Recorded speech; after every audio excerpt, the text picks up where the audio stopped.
Halo, selamat malam semuanya. Kali ini saya akan membuat video demo tentang bagaimana cara membuat Haplotype Network menggunakan Network App.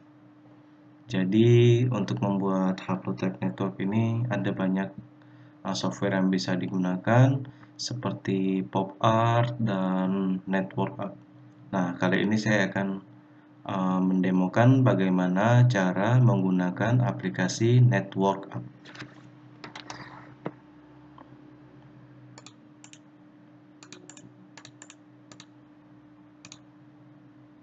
Pastikan data yang dianalisis sudah siap untuk dianalisis, artinya sudah diedit menggunakan Mega, dan usahakan datanya itu sudah ditrim pada bagian kanan dan bagian kiri.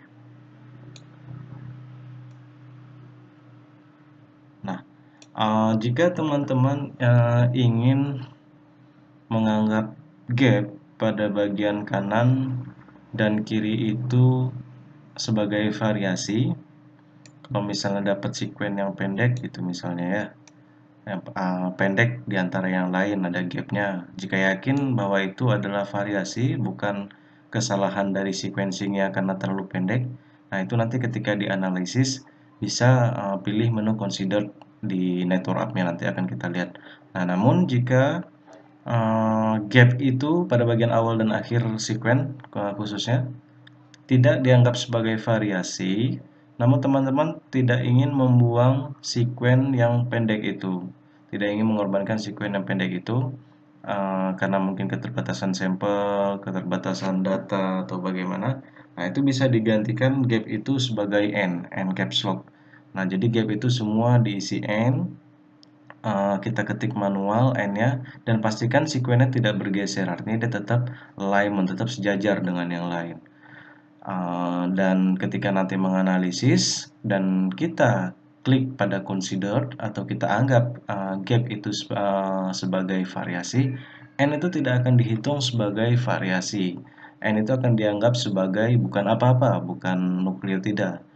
Jadi itu salah satu trik bagaimana mengakali sekuen yang terlalu pendek pada bagian awal dan bagian akhir, tapi tetap kita ingin gunakan namun tidak memberikan pengaruh terhadap sekuen yang lain gitu. Kecuali gap pada bagian tengah. Nah, kalau kayak pada bagian tengah ini biasanya dianggap sebagai variasi, bukan kesalahan dari si sequencernya gitu. Tapi kita harus yakin dengan data kita sendiri, kita harus yakin bahwa gap itu benar-benar variasi. Artinya kita telah mengecek di kromatogramnya. Kemudian kita save export dia ke dalam FASTA file supaya dia bisa dibuka menggunakan DNA SP. Oke, sekarang kita udah buka, kita udah punya data DNA SP, data penyu dengan format FASTA file untuk dibuka di DNA SP. Ini informasinya, informasi mengenai data kita ya. Nah, klik di generate haplotype data file. Nah, ini yang saya katakan tadi, considered, not considered. Artinya kita menganggap bahwa gap ini sebagai variasi kalau kita klik di consider. Namun kalau misalnya not considered itu tidak kita anggap. Nah, ini salah satu cara untuk mengconvert data kita agar dibaca di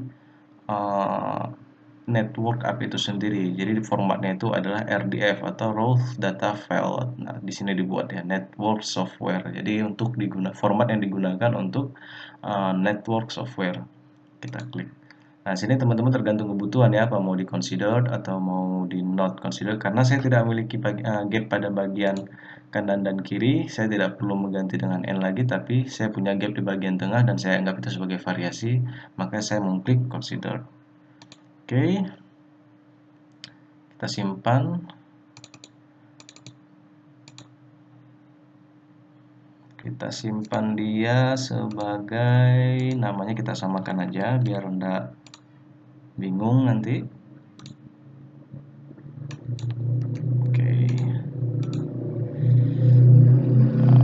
Ini informasi haplotype-nya.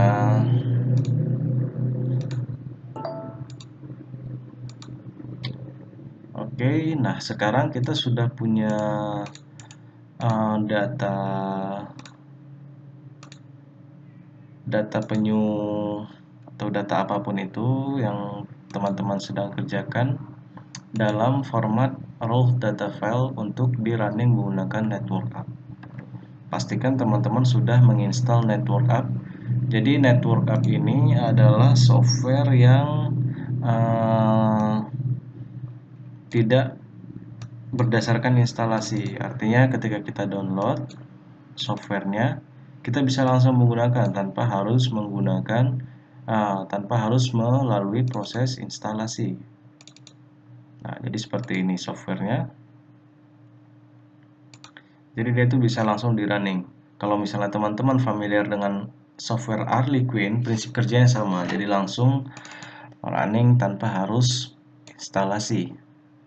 Nah, ini adalah tampilan dari si Network App itu sendiri, bisa dilihat ya. Jadi kalau misalnya mau cari softwarenya, pastikan dia itu tampilannya seperti ini, bukan tampilan yang lain.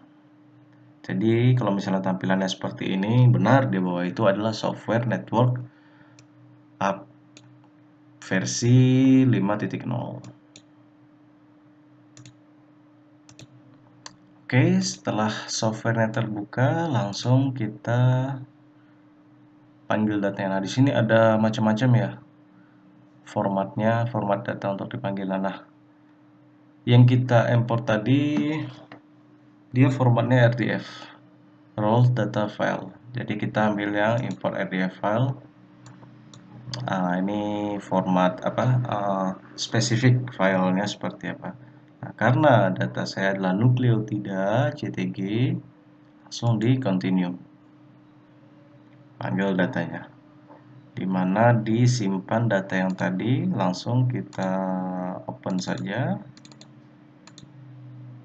Open dia. Nah, ini informasi mengenai haplotype-nya. Kita punya sekitar 19 haplotype.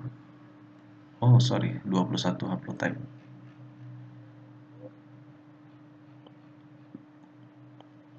Oke. Nah, kalau sudah di-save,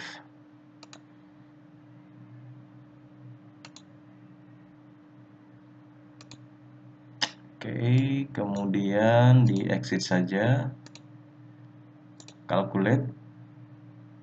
Nah, di sini ada ini hanya perbedaan statistikal ya. Jadi teman-teman bisa cari tahu sendiri apa itu radius median, apa itu median joining, tergantung kebutuhan teman-teman mau yang menggunakan pendekatan yang mana untuk pembuatan networknya. Nah, ada juga orang yang menggunakan pendekatan statistikal berdasarkan citasi atau referensi yang telah dilakukan orang lain berdasarkan sampel yang dia kerjakan. Nah, dalam hal ini saya akan menggunakan median joining. Kita open data yang tadi.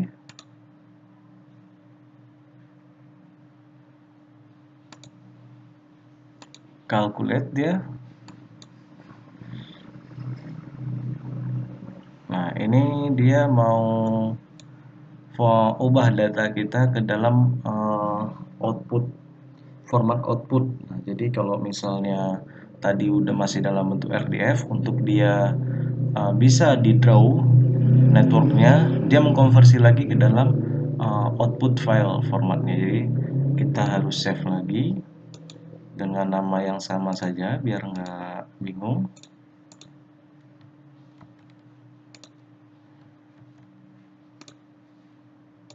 Save. Oke, nah dia tadi ada notifikasi ya untuk langsung bisa di draw. Nah, ini baru kita masuk ke proses draw atau menggambar network. Kita panggil data yang udah kita save tadi. Nah, formatnya out file jangan lupa diganti. Nah, baru dia terbaca. Open. Nah, ini adalah proses. Nah, ini adalah bentuk haplotype networknya. Jadi masih nggak karuan-karuan. Seharusnya bisa digeser-geser ya, tapi ini kayak quite complicated. Coba kita ulang sekali lagi. Exit. Oh sorry, karena bahasanya nggak tahu nih bahasa apa. Draw,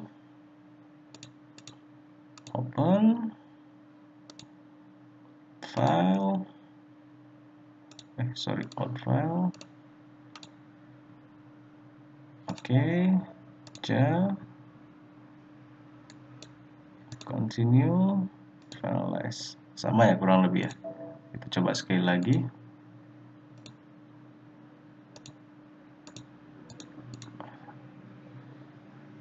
Kita ganti. Oke, name. Kurang lebih sama, berarti mau kita pilih ja atau nen dalam bahasa Spanyol mungkin tadi ya, sama aja. Nah, ini sebenarnya bisa kita geser-geser sih, biar nggak numpuk banget ya. Jadi ya nggak apa-apa, tarik-tarik aja dulu. Nanti baru kita mau rapikan seperti apa, itu terserah kita. Ya, jadi tarik-tarik aja dulu nggak apa-apa.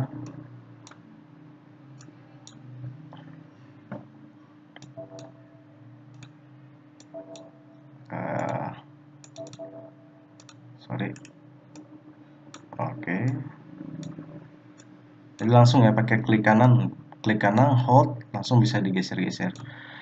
Nah, ini kan masih gabung, artinya ketika kita punya data dari semua lokasi, itu dia akan menjadi satu. Jadi kita nggak tahu nih komposisinya, yang haplotype 1 isinya apa-apa aja segala macam. Jadi kita nggak tahu kan. Nah, caranya itu yakni dengan kita mengetahui menggunakan bantuan DNASP tadi.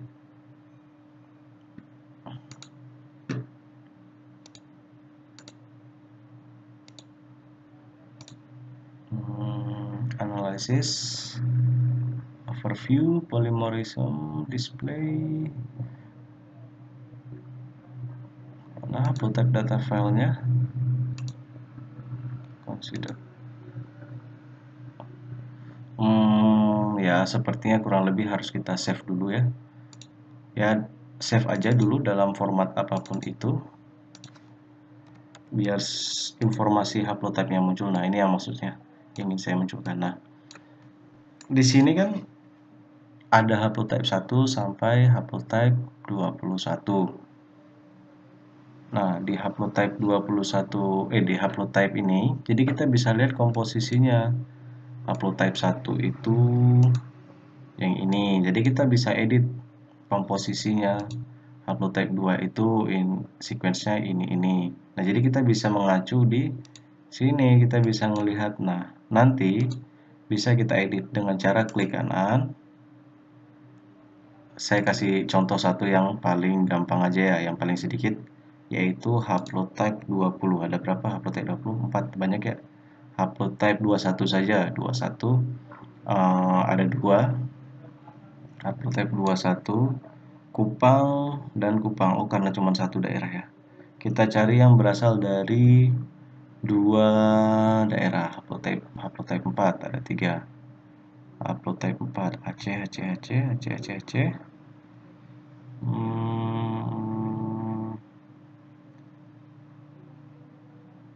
Oke, haplotype 10. Haplotype 10 ada 4. Bali, Jatim, Jatim, Jatim. Jadi Bali 1, Jatim 3.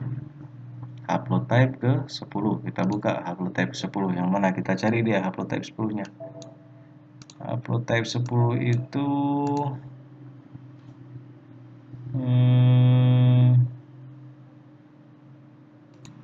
ya, jadi ini haplotype 10 ya. Nah, kita kan tahu tadi bahwa haplotype 10 itu ada 4 individu, 3 tambah 1, 4. 1 individu berasal dari Bali, 3 individu berasal dari Jawa Timur. Jadi kita mau pengen supaya tampilannya itu terlihat seperti komposisi. Jadi kita mau ubah yang 3 adalah Jawa Timur, kita mau ubah warnanya misalnya merah. Jadi semua Jawa Timur yang di sampel ini itu nanti warna merah. Nah, sedangkan yang Bali itu warnanya misalnya hijau. Oke. Nah, kalau misalnya kita mau tambah, tinggal diklik di Add Slice. Nah, kalau misalnya kita mau hapus, tinggal di Remove. Oke. Totalnya sekarang udah 4. Oke kan? Nah, jadi kita kalau misalnya ngelihat haplotype 10 ini bentuknya sudah komposisi ya. Artinya bisa kita lihat di sini 1/4 itu warnanya hijau, sedangkan 3/4 itu warnanya merah. Artinya 1 ini yang warna hijau ini berasal dari Bali, sedangkan 4 dari Jawa Timur. Nah, pada bundaran selanjutnya, haplotype selanjutnya harus konsisten. Pemilihan warnanya harus sama semua. Jawa Timur itu nanti dijadikan warna merah semua, yang Bali itu dijadikan hijau semua. Sehingga kalau misalnya dilihat nanti setelah kita edit semua, kita modifikasi arahnya seperti apa. Nah, itu tampilannya akan kurang lebih seperti ini. Nah, ini adalah salah satu contoh yang sudah diedit-edit ya, komposisinya. Jadi, kelihatan Aceh warna kuning misalnya. Jadi, yang kuning-kuning ini semua Aceh, Bali warna hitam. Jadi, bisa kita modifikasi bentuknya. Mau seperti apa arahnya, mau kita tarik garis kemana. Nah, ini angka-angka merah ini, angka merah ini menandakan rate mutationnya atau laju perubahan nukleotidanya. Nah, dari antara haplotype 1 dan haplotype 17 itu hanya berubah satu nukleotida saja pada posisi 682. Nah, sedangkan yang paling banyak kita lihat di sini pada haplotype 18. Haplotype 18 itu ada banyak ya, ada sekitar berapa ini? Mungkin sekitar 11. Nah, angka-angka ini menyatakan posisi dari perubahan nukleotida itu sendiri. Jadi yang paling dekat dengan pangkal itu yang paling besar, misalnya seperti ini, 383, 137, 363. Jadi angkanya itu menyatakan itu posisi perubahan nukleotida dia gitu. Jadi tinggal dibuat aja. Yang paling penting adalah konsistensi warna. Artinya warnanya kalau misalnya yang Aceh udah kuning, ya pada haplotype yang lain juga harus berwarna kuning. Itu yang harus kita hafal. Nah, di sini tinggal kita ini menu-menu modifikasi semua. Artinya kita mau tampilkan sama semua node-nya atau berdasarkan komposisi, artinya semakin banyak semakin besar. Kemudian kita mau tampilkan mutation positionnya, mutation rate tadi atau enggak. Nah, ini nama node-nya ya, artinya nama haplotype-nya.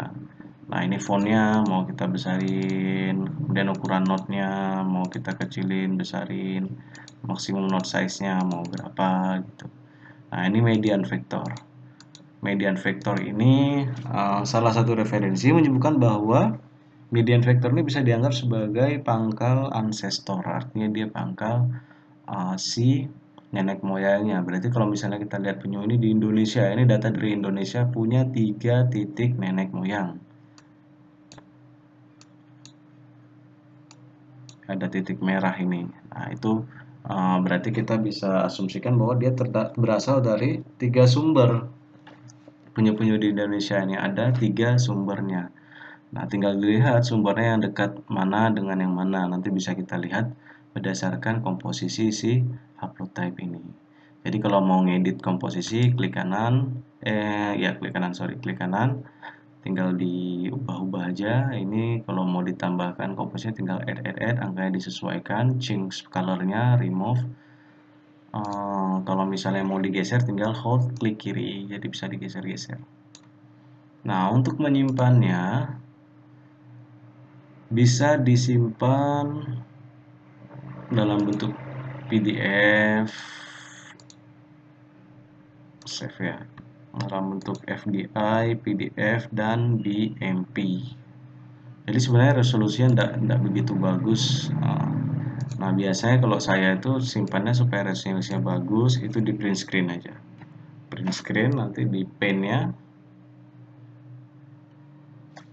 dibuka di pen, pastekan, nanti di save, di picture, tes.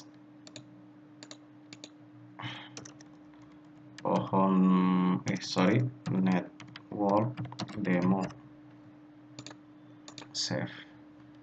Oke. Nah, karena dia masih dalam bentuk seperti ini, jadi saya harus ini lagi.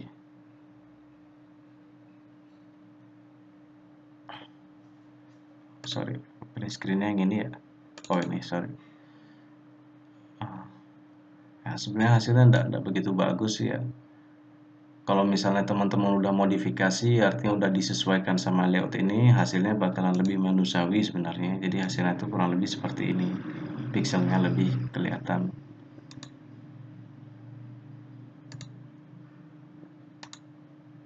Nah, bisa di edit. Biasanya sih saya kalau nge-crop itu menggunakan foto. Jadi tidak merubah resolusi. Misalnya ini ya. Resolusinya tidak berubah signifikan, tapi kalau kita pakai yang lain dia berubah signifikan. Artinya tidak pecah pixelnya meskipun kita sudah itu tadi sudah crop. Sekarang kita buka, coba kita buka. Nah, tidak pecah sebenarnya kecuali kita zoom gede. Nah, jadi seperti itu cara membuat haplotype network menggunakan network app. Jika teman-teman punya ide lain cara membuat network ini seperti apa, bisa dibuat videonya, jadi kita bisa saling berbagi ya tentang bagaimana cara membuat haplotype network, karena informasi seperti ini tuh masih sulit dicari, dan kalaupun misalnya ada referensi atau blog-blog yang bahas tentang ini biasanya itu dalam bahasa Inggris, mungkin ada video-video tapi sulit untuk kita pahami. Nah, disarankan kalau misalnya teman-teman yang paham itu dibuat video demonya untuk sama-sama bisa kita berbagi. Oke, terima kasih. Itu aja untuk demo kali ini tentang bagaimana cara membuat network haplotype network menggunakan network app. Saran dan masukannya sangat diharapkan pada kolom komen di bawah ini. Terima kasih, sampai ketemu kembali pada video selanjutnya.